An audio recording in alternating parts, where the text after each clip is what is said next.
have in Africa, and the growing understanding that we must address the energy crisis of the continent as a priority, even as we advance climate action on other fronts.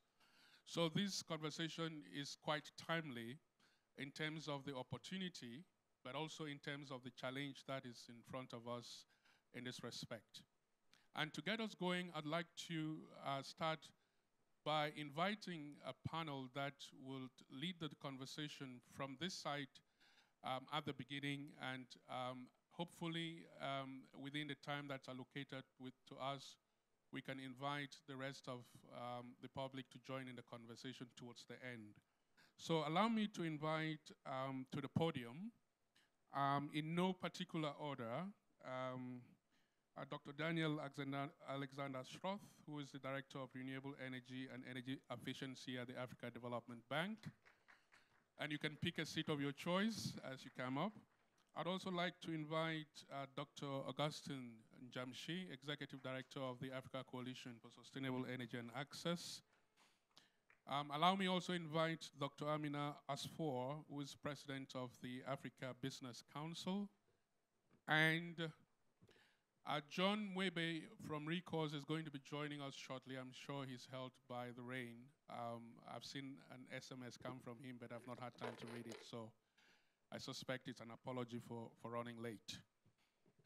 We want to start this morning by painting a picture, and we want to start with the initiative that's at the center of our discussion. We're going to say a few things about what we hope to achieve as we advance, but I want to start off with the initiative at the center of our discussion, which is, John has just come in. Please just take your seat to the far left.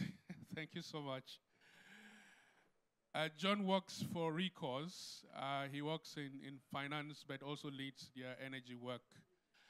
And so he's going to be bringing a second dimension of the civil society perspective to the conversation.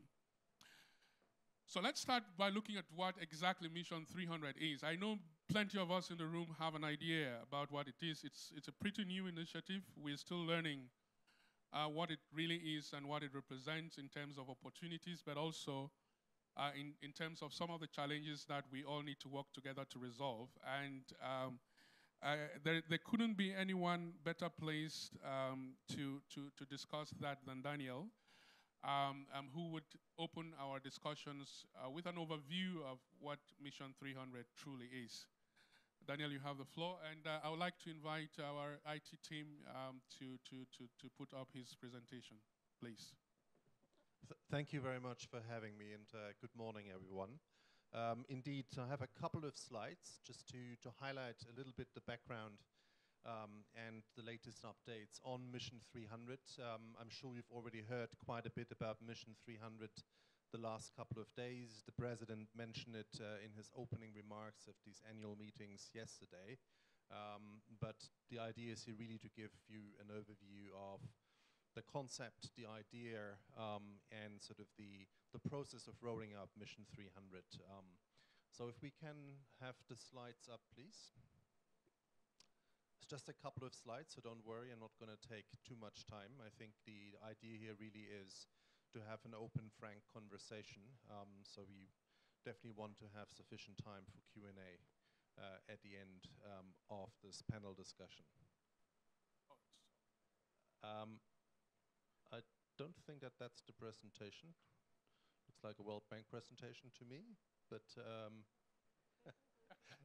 well, it's a joint initiative, so I guess I can probably talk to World Bank slides as well, but there were sort of a different slide deck that was shared.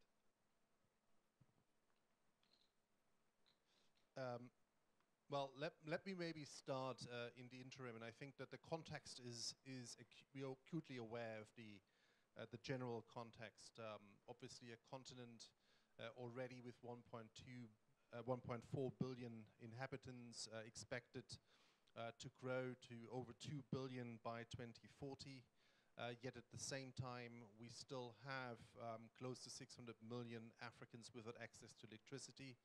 And the sad thing is that despite all the efforts that we have collectively been undertaken over the last decade, in absolute terms, that number has not changed really.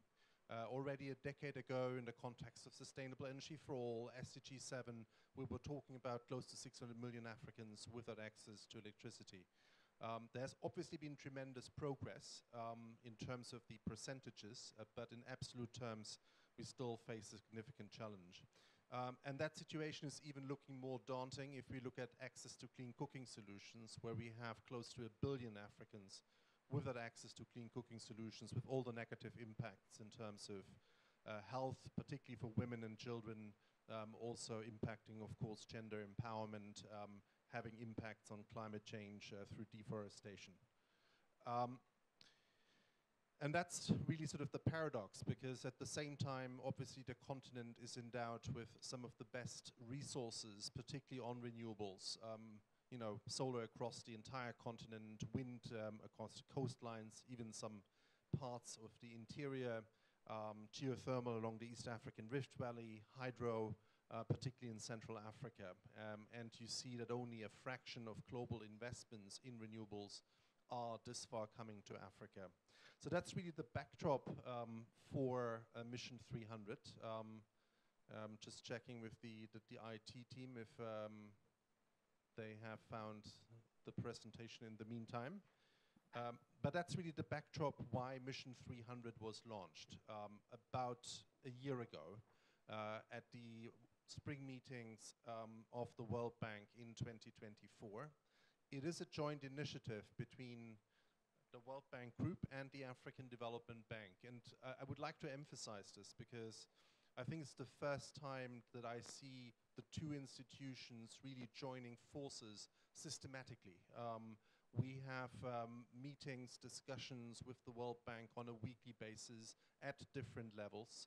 So it's really, I think, in line with the ambition of MDBs working together as a system. And that's really what makes Mission 300 different to, I would say, other efforts that have taken place in the past on the continent. While it's led by the World Bank and the African Development Bank, it is sort of meant to be a partnership. So we have already from the get-go been getting a lot of support from philanthropy, the Rockefeller Foundation, the Global Energy Alliance for People and Planet, Sustainable Energy for All. But we've also been able, in the meantime, to bring together a broad coalition of partners. And this broad coalition needs to include other development finance institutions. It needs to include the private sector as to play a key role, but it also needs to include the civil society actors in order to ensure that this is really an inclusive process. The objective of Mission 300 is obvious. It is to provide access to 300 million Africans to electricity by 2030. But I would really like to emphasize that here the expectation is that in 2030 we can verify these 300 million people who have gotten access as a result of Mission 300. So it's not kind of expected access, it is actual access. And that, well, if we can go to the next slide. I've already spoken to this. Next one. Yes. If we talk about 300 million actual access, that means two things. One is from the bank side, so the bank's side, we need to ensure that we deliver on the projects that we've already approved. There are quite a number of projects that have been approved over recent years, but they have not delivered the impact yet in terms of the access outcomes. So one part is really how can we accelerate our portfolio of operations that we have already approved. But that's only getting us to a certain point. So the next part is how can we now accelerate, approve additional financing for new projects over the next 2 to 3 years to get us to the target of 300 million connections. Because realistically, anything that we approve after 2028 will not deliver access by 2030. As I've already said, partnerships and also the private sector right from the get-go have been central, because it's very clear that this cannot be done with just public sector financing. It requires a strong mobilization of the private sector. Next slide. We had really a big culmination point, and some of you might have been in Dar es Salaam end of January this year with a Heads of State Summit, the Africa Energy Summit that was hosted by Her Excellency the President of Tanzania.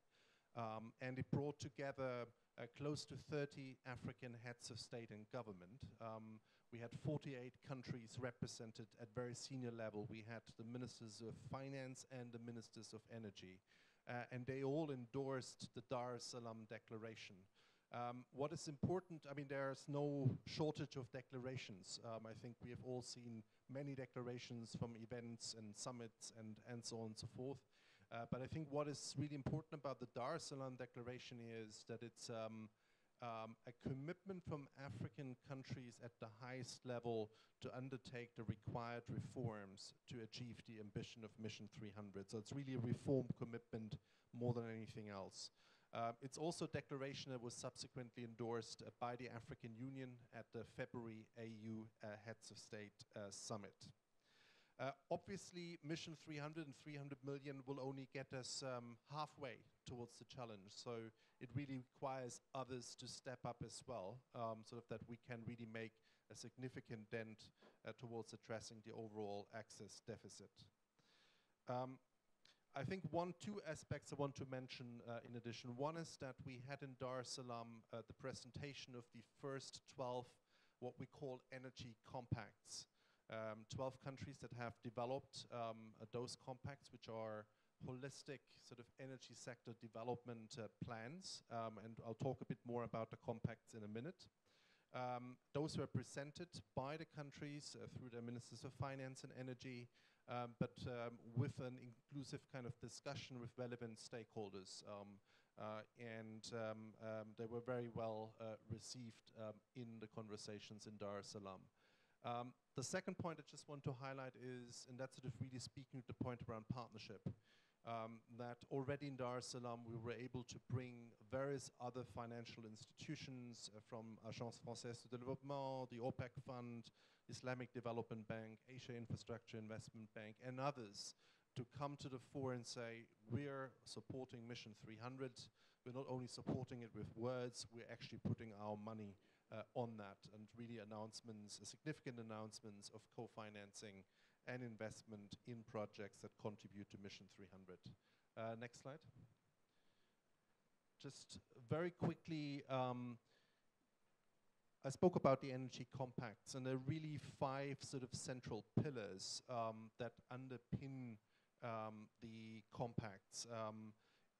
And sort of that holistic kind of approach to sort of energy sector development. So it touches on the generation side, because you need adequate generation capacity ultimately to provide access to people based on least cost power expansion plans. Second is a key focus on how to increase private sector participation. And when I talk about private sector participation, it is both domestic participation from institutions and private sector actors within the country, as well as from international partners. There's a third key dimension around regional integration. So while these compacts are national compacts, we also sort of try to make sure that we look beyond national borders, particularly with the view of creating larger markets, in line, of course, with the African Union's vision of an African single electricity market. The fourth element, and I think that's really very important because it's central to the compact and the work of Mission 300, is a strong push on distributed renewable energy solutions. Not only for access to electricity, but there's also, under this priority, a focus around access to clean cooking. And last but not least, there's also an aspect around how to ensure that the utilities, which in most African countries are not bankable themselves, they cannot borrow on their own balance sheet, how can we make those utilities financially sustainable? Next slide. Just very briefly, this is in the same way with the pillars, sort of to highlight a little bit the theory of change. These are just some of the challenges that we see in terms of course, low connectivity, where we spoke about it, high operating costs, lack of investment, non-cost reflective tariffs, various other kind of barriers to private sector investment. We have the 5 pillars of the compact, and the expectation is that this will lead to increased access, that's the top priority, but also to increase the share of renewables in the energy mix, and of course to lead to increased private sector investments. Next slide, and that's the last one. Just quickly to highlight on where we are. I mean, the summit took place now 4 months ago. There has been also since then, I would say, certainly from the side of the World Bank and the African Development Bank, quite an unprecedented support and on see how we can do more in order to achieve the ambition of Mission 300. We are working at the moment with the 12 countries that presented their compacts to move quickly from just having a document, a plan endorsed at the highest level to actual implementation.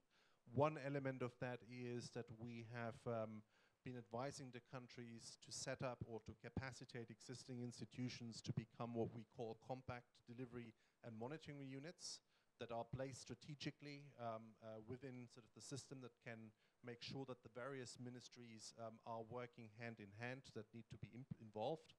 And those CDMUs are under development in a number of countries. Some countries have already formally created them through kind of government decrees and the like.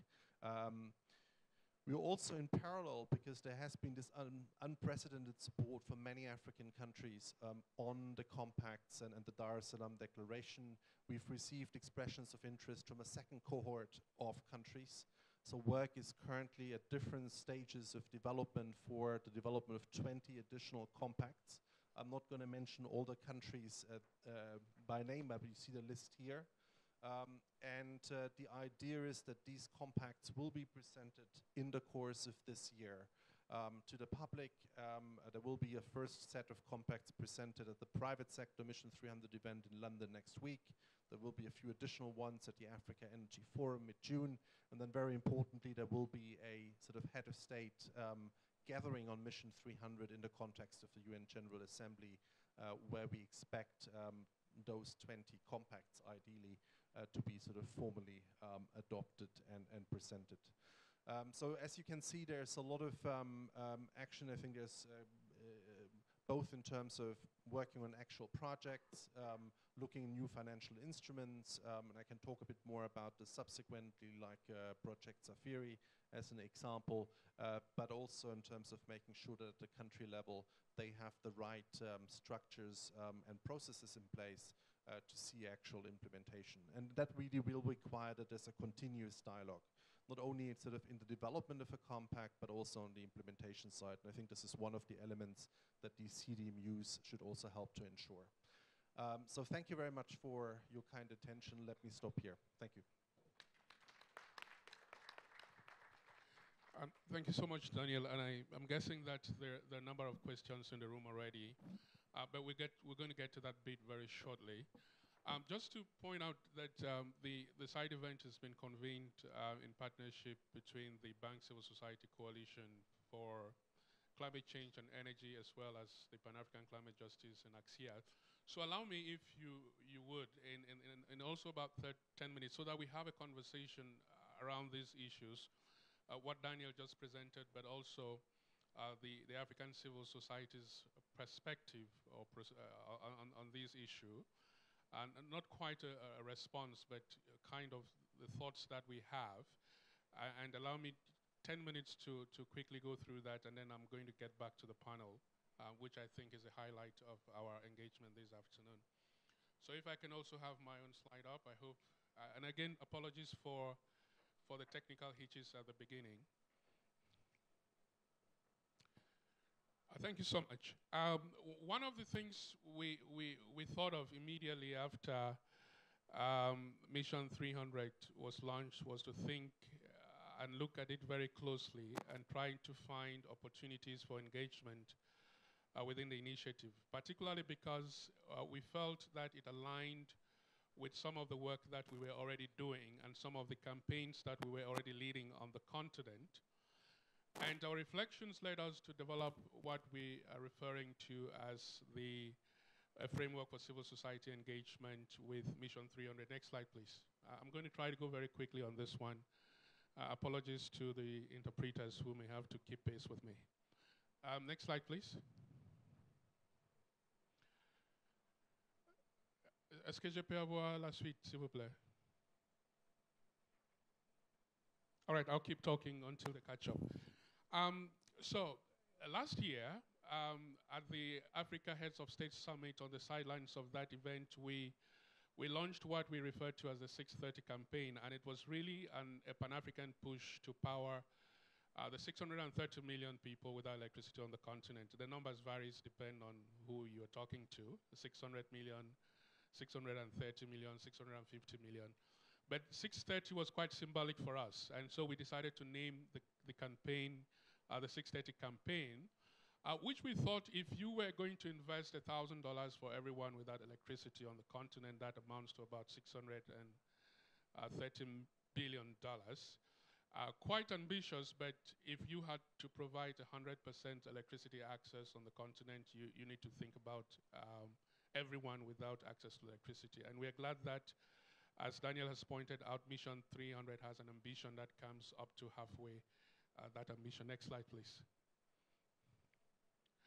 And there are a number of central objectives of the campaign. The first one is that the campaign really seeks to mobilize commitments, secure substantial financial commitments to invest in renewable energy access, especially for last-mile communities. But also the campaign believes that that access should be driven by renewable energies for obvious reasons, as we are doing things within a context that has been constrained by climate change. And so not only thinking about energy access in terms of meeting emission reduction metrics, but particularly and in response to the specific context of the continent to enhance resilience and adaptive capacities, because we find that there is a very strong relationship between the capacities of communities to adapt and the energy poverty that exists in those communities. And of course, as a byproduct of that, contribute to the reduction of emissions, especially by promoting a shift away from fossil fuels, and kind of long-term impact level goal being that there is socioeconomic growth that is sustainable, both in terms of economic metrics, but also environmental and social metrics. Next slide, please. And so to achieve that goal, the campaign focuses on a number of strategies. The first one is donor engagement and advocacy, which is part of the work we are doing with the African Development Bank through the Civil Society Coalition. And the idea here is to build partnerships with all those who are involved to secure commitments. And again, we're so glad that Mission 300 appears to be moving in that direction in terms of how much they are putting forward to be able to meet the challenges of energy access. But there's also a core component which is around capacity building and knowledge sharing to equip stakeholders with tools and knowledge for effective renewable energy advocacy and deployment. And there is the need to mobilize and move. And we've had a number of engagements with some civil society actors to be able to see how we can broaden the number of actors that are trying to advance this agenda. And of course, there is also need to demonstrate that this works through implementation of pilot programs and projects in certain parts of the continent. Next slide, please. So there is a very simple logic to what we are doing, and I think this context is well understood. And in the interest of the time, can we move to the next slide? The idea that we live on a continent with so little access to electricity, and there is this climate change necessity for us to transition. But the framework, which is what I want to focus on, that we have developed, outlines the rationale for robust civil society engagement with Mission 300, and it identifies some of the risks of non-engagement with civil society, but also demonstrate how inclusion can help Mission 300 better meet its objectives and goals. And at the end of it, we actually propose a very structured framework to see how we embed CSO participation in Mission 300. Next slide, please. So there's a simple, very simple hypothesis which starts with acknowledging that Mission 300, the goal is quite ambitious. I think the good thing for us and that we see is that success is measured in terms of the number of people who have access rather than in terms of installed capacity. That's an important distinction that we made very quickly and found that a little more useful in terms of being able to measure the impact of Mission 300.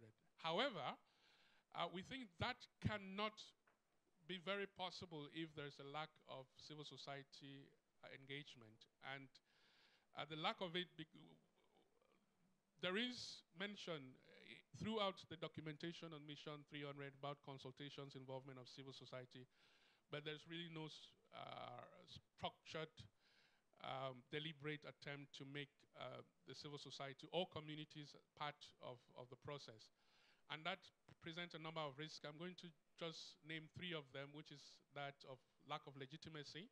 It looks like a top-down imposed initiative, but there is also the chances that the impacts may not be what is expected and that the justice dimensions of these issues may not be taken into account. And our argument, central argument, is that people's first participation shouldn't be optional, it should be foundational in the delivery of Mission 300. Next slide, please. Next slide, please. Thank you so much. So this is what the analysis shows us. There's no formal role for CSOs in Mission 300's governance and delivery. Reference to community remains vague and, in our assessment, tokenistic. And there's a risk of replicating failed externally driven models. Next slide. Based on that, next slide. All right, I'm going to go back to my own notes. All right, based on that, there are a number of compounding risks that could arise from that. We may not want to go over all of them, but I did already mention the legitimacy deficit that's potentially going to arise as a result of this lack of involvement. But there are also the strong risk of commodification of energy access, especially when it's market indices that are used to determine where and when and what kinds of projects are rolled out and so on and so forth. Next slide. And also, there is the chance that the innovation that already exists within communities will not be taken up by Mission 300 if they are excluded from these processes. So what do we propose? Next slide, please. Next slide, please. I'm going to skip a number of slides. So we propose a 4-pillar framework through which we think civil society organizations can be embedded in Mission 300. The first pillar is around governance and representation. And we make, at this point, some very concrete proposals, which I think will form a part of the deliberations as we go ahead. In terms of establishing a Mission 300 Civil Society Advisory Council, we think that could help embed. Ensure that CSOs are represented in governing bodies of Mission 300, whether it's in terms of steering committees or technical working groups, but also institutionalizing periodic high-level dialogues between CSOs, the African Development Bank, the World Bank, and all of those driving it. There's a second pillar, which is around programmatic co-implementation, because we think that, as you would discover, the level of technical knowledge within the civil society has grown. We were having a conversation the other day, and it took a while to say, look, we need to stop conceptualizing civil society as activists. Not every civil society organization is in activism. They're organizations that are actually driving innovations and providing solutions with solid research that can help solve some of the problems that we have. And co-implementation could be a way to harness all of that. But more critically, we think that civil society is going to be useful in terms of providing CSO-led citizen audits. And what we highlight here is the need for what we call community-defined success indicators, so that success is not understood only in terms of how those who initiated Mission 300 thought about it, but also in terms of how communities perceive it. And finally, in terms of advocacy and capacity building, to provide a number of opportunities, for example, to fund capacity building, of course, for CSOs, but integrate CSOs into national energy compact development and review processes, and also create CSO-led research platforms to inform policy and innovation. And next slide. I'm going to end on the next slide. It's probably not the last slide. But this is what we offer overall, that without the CSO's Mission 300 risk being seen as neo-colonial, we've pushed our analysis a little further.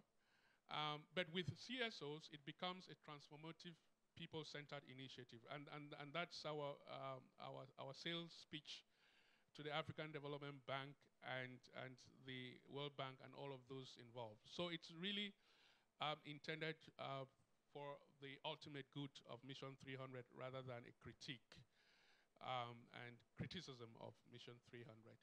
So I'm going to end here, and I'm going to join the panel to begin the conversation. I'm playing the dual role here as a member of the panel and a moderator. And I want to start with, no, let me start with the private sector. Because, because one of the key things that is emerging in our analysis, and I think you hear that in everything that's being said, that it needs to meet needs at the furthest point of need, which are usually communities which are incidentally are also on the front line of climate change impacts, but also communities that are considered to be most vulnerable for a number of reasons, women and girls. But that also requires that the financing takes into account that need. From a private sector perspective, how can we achieve that, ensuring that the mechanisms, whether it's in terms of financial processes or even the way the governance and policy issues are arranged, secure impact at the level of frontline communities, particularly among women and girls? Thank you so much, and I want to invite Amina to lead us. So thank you very much, my dear Brad. I'm so happy to be here. This is a very important, actually, meeting for engaging the non-state actors, whether civil society organization or private sector. The Africa Business Council is established by the heads of state to be the voice of the African private sector. And we don't generalize the African private sector, because the African private sector are SMEs, are women-owned businesses, are youth entrepreneurs, even at the women grassroots women who are really doing a small business or cross-border traders. How we really ensure justice for all the communities with reference to access to affordability of energy. All of us know that Africa have 49% of the potential energy of the whole world, of the potential renewable energy, 60% of the solar energy. How we are able to invest in this energy to be accessible, to be affordable for the women at the grassroots, for everybody. Think in Africa, it's the most global, it's expensive. I think per kilowatt is 0.30, compared to the global is 0.13 cent, which is actually huge difference with reference to accessibility. So how are we, under Africa Business Council, we already created a cluster for energy, for green economy, for blue economy, where we bring together all the active players within the energy sector from the private sector. But how are we going with Mission 300? How does Mission 300 really taps into the potentials of African resources with reference to renewable energy, how we build the capacity of our women and youth entrepreneurs to be actually energy provider and not only energy consumers, how we are able to invest in the human resources and the potentials, as my brother have said with Mama Samia Suluhu, she already, during the Congress, she just made an initiative for clean cooking. You know, it's a huge issue with reference to clean cooking on the continent. But for us as private sector, it is very important, again, that business organization could be part of the Mission 300, exactly like the non-state actors, because the voice of the private sector is very important to invest into renewable energy, to invest in clean energy, and it's very also important to understand the dynamics with reference to why women should walk kilometers to bring firewood, while we are able to have this 300 mission accessible for them. So I believe it's very important to have blending financing, to have building capacity of our women and youth entrepreneurs, to see how we have advocacy, again, and outreach and awareness. I'm sure this 300 mission, Daniel, we know it among us here, but all the private sector and the continent, non-state actors, they are not aware about it, because there is no, again, an awareness campaign, an outreach for the private sector to reach out to the real players on the ground and to reach the grassroots. I mean, it's really not about empowering the grid. It's about empowering the people who are there. And energy is only a catalyst and utility for trade and industrialization. So we need, again, to empower our people to have local value change, to manufacturing even of the batteries, manufacturing of all the solar panels, how we empower our people to have. Why do we bring solar panels from China? It's not possible. We have all the ingredients on the ground. So again, Mission 300 should be a justice. It's a right. Energy is a right. It's not only access to energy. So the whole mission is to leave nobody behind, is to empower our African private sector to industrialize and invest in renewable energy and in local manufacturing with reference to solar panels, all the machineries that goes with solar, cooking stoves, and lithium batteries. I mean, we have already, again, all the critical minerals of the continent that we are not using, but we are exporting it as raw materials. How we empower our African private sector to industrialize on the continent, to make energy affordable. 600 million people out of electricity, and Mission 300 is halfway, as you said, and the 630, again, campaign is about how we empower our people. So really, it's really not about empowering homes, it's about empowering hopes, how our people of Africa have an impact on their daily life of renewable energy, to have industries. We cannot have industries without energy. To have electricity, to have light. We have light. People are living in dark. How does Mission 300 affect our people? So that's why under Africa Business Council, we have those clusters, and our main objectives really based on 3 pillars. Number 1P is private sector strengthening, including SMEs, women, and youth, by education, awareness, information. Second P pillar is policy advocacy, how we advocate for policies that empower the African private sector and make sure that we have incentives for the private sector for industrialization, for renewable energy. And the third pillar is really about what we call partnership and product development. If we need partnership, if we need investment to come from outside the continent, it should be on equal basis. Whoever wants to come to invest on the continent should be investing for the favor of the continent, for the real value chain and beneficiation, for the real industrialization of the continent. So this is our position as a non-state actor of Africa Business Council, as the private sector voice of the continent that's established by the heads of state. Together with the civil society, we comprise the non-state actor, and Daniel, we look forward to be part of the steering committee, as my brother said, with reference to Mission 300, to have access to all the communities, the private sector across the continent. Thank you very much. Thank you so much, Dr. Asfor, for those insights. And you quite advanced the conversation. Again, we're hoping that we have time to interact with all of these brilliant ideas. But allow me to invite John Webe, who is at RICOS, to also provide a perspective from the civil society. And especially, I really want you to tell us how you think the civil society can be instrumental in monitoring, but also accountability in the delivery and governance of Mission 300. Thank you so much, Eugene, and good afternoon, everyone here. Glad to speak after Doctor. You see, Doctor, when they speak about the private sector, many people are thinking about the other, very big, coming in with lots of money, coming in with lots of power, because it's also money and the power, coming in with lots of influence. And so when you were speaking, I was drawn back, I was like, oh, wow, yeah, we have a conversation here. We have a different conversation right here. The private sector that speaks to the women, the youths, but also the manufacturing industry in Africa. And it also gives us, as civil society, a grounding to have this discussion. Because then we have a partner in the private sector.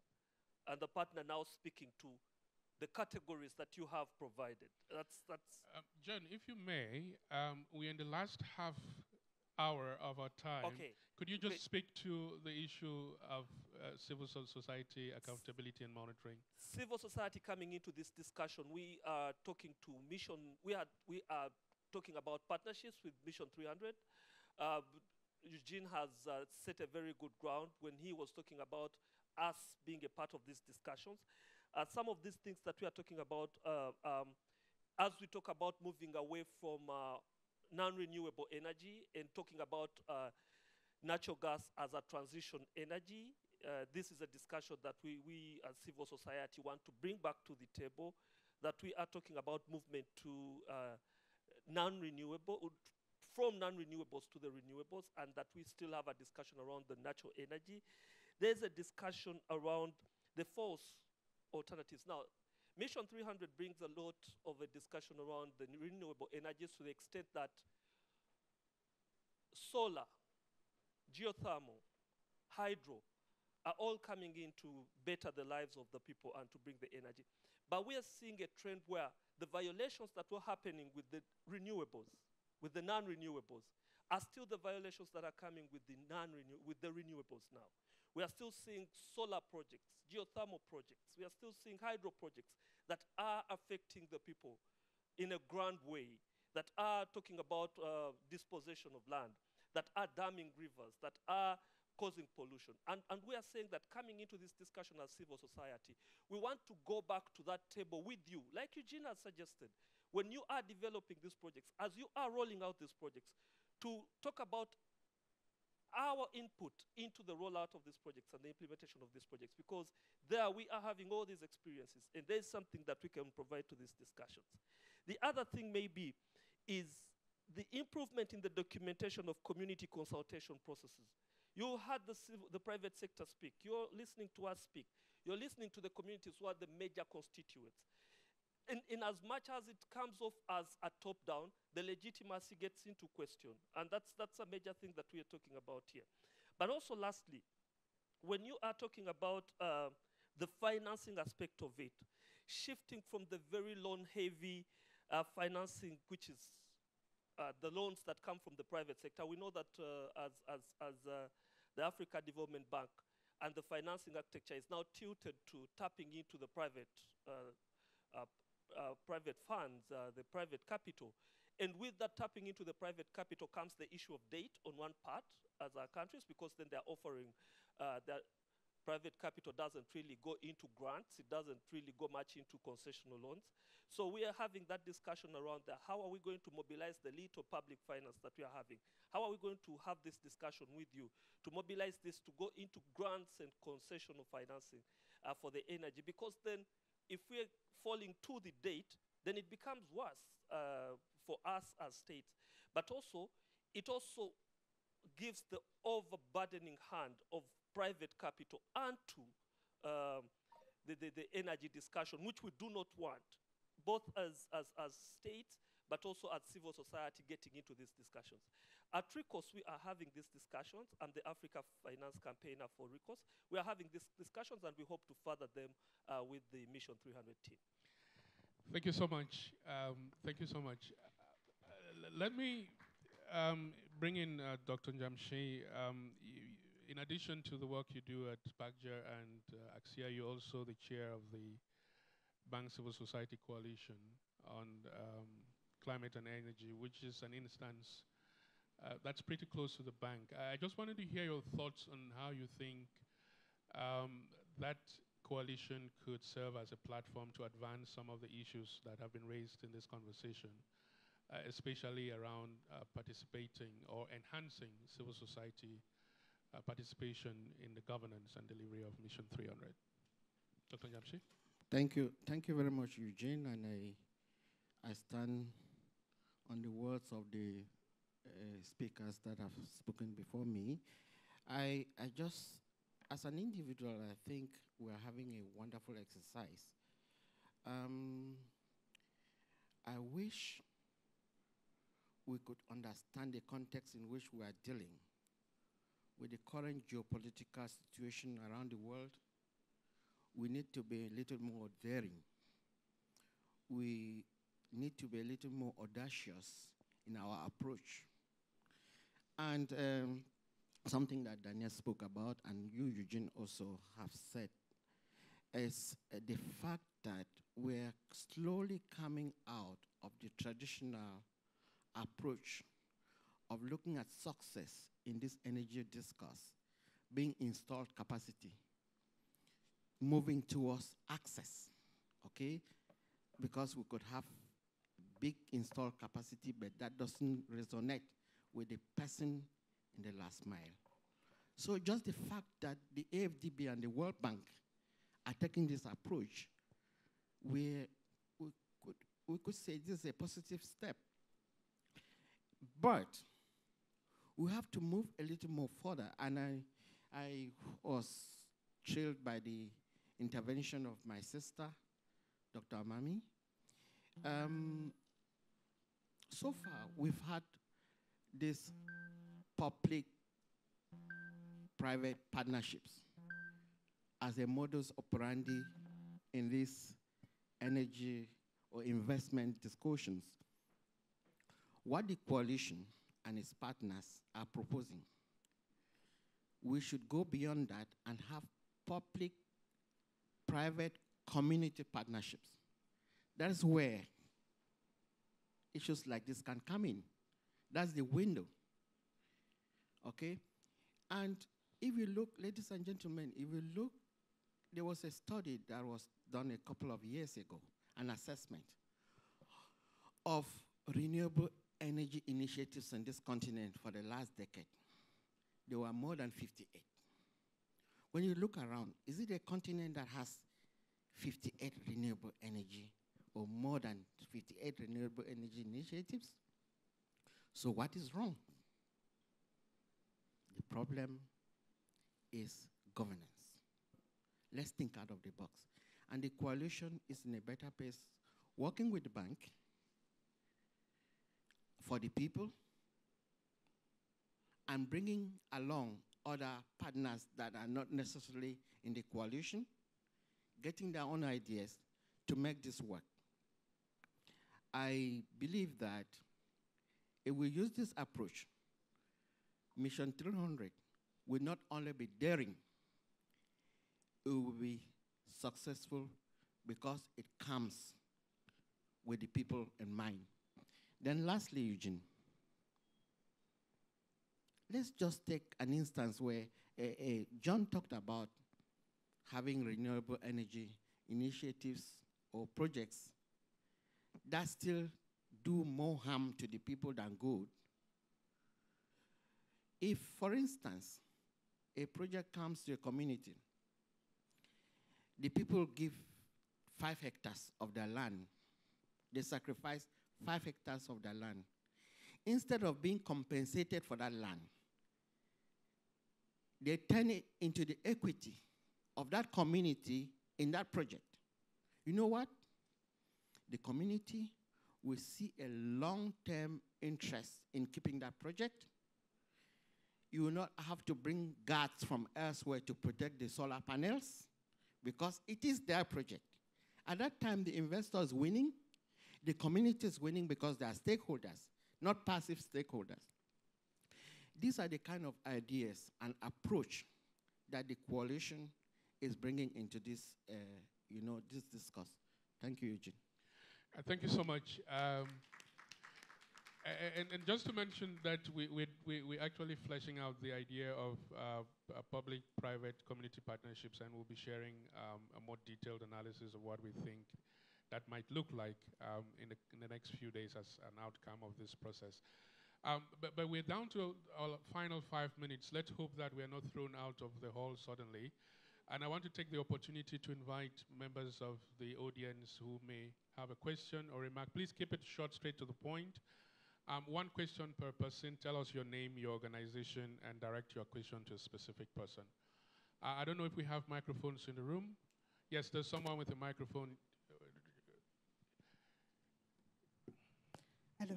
Okay, thank you so much. I'll be very, very brief. Mine is a proposition because Mr. Augustine talked about the gaps we have around governance, and I just want to propose that Follow the Money is a powerful tool we can use to fill up the gap around governance, because Follow the Money does not only advocate for transparency and accountability, you also make sure that these projects or these funds are used for what it's meant for and for the people. So I am proposing that we collaborate, because we have Follow the Money in 20 African countries. We can be a partner to this beautiful initiative. Thank you so much.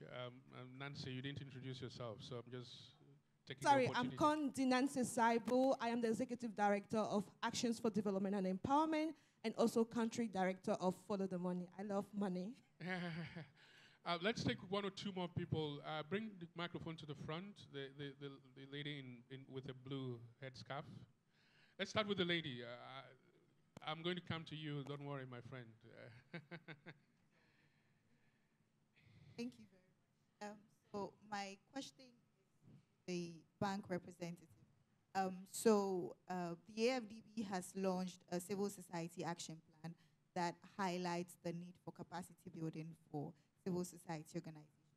So with what we have heard, my question is, how then is the bank using the civil society action plan to engage civil society organizations in contributing to Mission 300 achievement? Thank you. Thank you so much, Barry.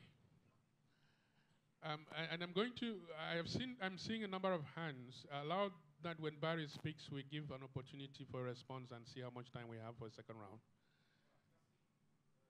Bonjour, je suis Mamadou Barry. Je viens du Sénégal. Je suis le directeur exécutif de l'ONG Action Solidaire Internationale et également membre de PACJA. Je voudrais tout simplement, en parlant de la mission 300, relever 2 points essentiels. Bien, 3 points. Barry, can you just stay to one point? We don't have time. Oui, je vais aller rapidement. Le premier point, c'est une question, c'est en parlant de la mission 300. Est-ce que vous avez pensé à des pays ou bien aux pays qui ont découvert le gaz? Comment la mission 300 va véritablement opérer avec les pays qui ont découvert le gaz et qui ont décidé de se focaliser sur le gaz pour véritablement accélérer leur électrification? Deuxième point, c'est juste rebondir sur ce que le président Augustine a dit, en parlant des injustices parfois qui sont subies par certaines communautés, parce que simplement leurs terres sont confisquées. Est-ce que la mission 300 a pris en compte ces préoccupations et comment elle a décidé tout simplement d'y remédier? Merci. Merci beaucoup, Barry. Je vais maintenant passer la parole à nos panélistes. The way you feel to just respond to some of these issues, and we'll see how much time we have for more questions and interactions. I'll start with you, Daniel. Sure. No, thank you very much for the questions and also for the presentations that you delivered. I think constructive criticism, that is what I take it, is always helpful to improve along the way. I mean, this is not a static, Mission 300 is not static, it is evolving, and also the work on the compacts will have to be seen in many senses as living documents. So I think there's continuous possibility for input from civil society along the way. Maybe just around the point on governance, because I think it came across a couple of times. And I think we first of all like to thank you for the proposals. I think we will sort of discuss these and also involve our CSO team that we have in the bank on this front. Because I think there are three layers in many respects. You have first, I guess, a layer overall, sort of at the initiative level, and I think you made a good suggestion around sort of CSO advisory council of sort. So I think this is a point that we will need to discuss. Second is obviously kind of at the level of the compact at the country level, and I think this is where clearly the countries themselves have a key role to play, because these are country-driven processes. Yes, they are supported from the World Bank ourselves, but we don't own these compacts. They're owned by the countries. We sort of advise and say that they have to be as exclusive as possible, but ultimately it's not sort of our responsibility, it's really the country's responsibility. But we hope that through these compact delivery monitoring units, that these elements around consultation involvement can be strengthened. And then the third level is really the project level, and there we already have, certainly from African Development Bank side, but it's the same for the World Bank, our internal processes, our integrated social safeguard standards that actually mandate and require us to undertake the required consultations, particularly with the communities that will be impacted by projects and are supposed to benefit from the projects. So that's an integral part of the work that we do on projects. I think it's these three levels that we need to take into account. One last quick comment. There is a strong focus, as I said, it's one of sort of the three high priority outcomes of Mission 300 is on increasing the share of renewables. Having said that, we're not kind of precluding countries that do, for example, have natural gas sort of to seize the benefit of that, the natural gas in the most sustainable way, including, for example, also if we think about access to clean cooking, clearly in urban, peri-urban areas, LPG is a lot better from a climate perspective than the alternatives that are currently being used. So we're not saying that this cannot be part of the compact process, but it's not the focus. Thank you so much. Is there anyone on the panel who wants to respond to one of the things that were raised? I think the microphones, you just check on the table next to you. Yeah, there you go.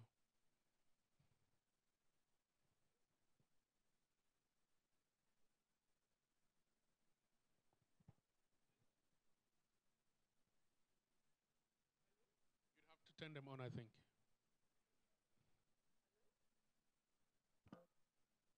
Hello? Yes, okay. My voice is heard? Okay, so the voice of the African private sector is heard, ladies and gentlemen.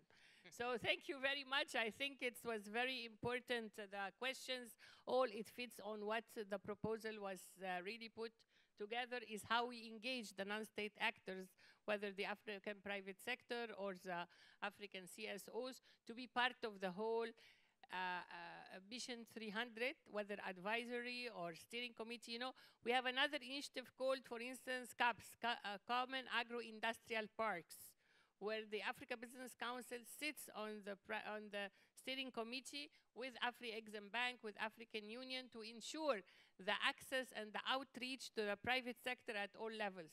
So I think this could be a good methodology, again, to have the Africa Business Council, the civil CSOs coming together in the advisory council or steering committee to have outreach to the communities. Again, outreach, because the bank will not have outreach to to everybody. And if we really want to have a sound governance and inclusive governance structure that reach out to all categories of the communities and the private sector is very important. Again, as I mentioned, under Africa Business Council, we have an energy cluster. Energy cluster is chaired by one of the biggest companies, African companies on the continent, which is Swedish Electric, who is the chair of the energy cluster. But within this cascade, we go down to the outreach, even to women who is in Rwanda, who is a service provider of energy. So we need to bring, again, everybody who is into energy to make sure that we are inclusive, we leave no one behind, and to make sure that we are tapping into our resources and empowering our people. It's no use bringing a multinational company from outside the continent, getting all the benefit from us and giving us power to the grid with high rates. We need affordable rates. So what we really want to achieve from our partnership or our being there is to empower the African private sector, have benefit to our community, and make sure that the electricity is affordable and accessible for everybody on the continent. I think this is our main. Thank you. Thank you so much. I'm just going to ask Dr. Njamshi and John to say in 30 seconds, if it's possible, their final thoughts, because we have already gone past the time allocated to us. Maybe John? Let's start with John at the end. Final thoughts, 30 seconds, if you can. The development, if you look at the development, should put the people at the center of it, because it should work for the people. That's entirely it. The energy discussions should have the people at the center of it. Nothing more, nothing less. Thank you so much, Dr. Njamshi. Thank you, Eugene, and thank you, everyone. There was a question about the civil society engagement plan that was just adopted a few weeks ago. We were here for the adoption or presentation. I think from where I sit as the chair of the coalition, Bank Civil Society Coalition on Energy and Climate Change, I had the opportunity to say this should be the reference. This should be the Bible for whosoever comes. I hope you know that there's a new president that will come in. He or she will have to stand by that covenant between the bank and the civil society. And I think we'll be insisting, we'll be working as usual with the bank to make sure that that action plan, that strategy of engagement spreads across, including Emission 300. It is a principled, actionable document that was brought about through consultations, regional consultations. I hope you participated. And we think, as the civil society, that's the way to go. Now, it needs to be supported for it to be operationalized. Thank you. Thank you so much. I'm afraid we'll have to bring this to an end at this point. We are lucky we have not been thrown out of the room yet, because we did throw the last side event out of the room because they had eaten into our time. So thank you so much for your time. There is a communique that's being developed by a team that's following the deliberations. It should be ready in the next couple of minutes. We'll find a way to circulate it so that you have a sense of what the summary of our discussions have been. But in the meantime, I want to thank you all for your time and thank the panel. A round of applause for them for their insights. And say that we are going to continue this engagement in other spaces. And thank you so much, and do have a great day.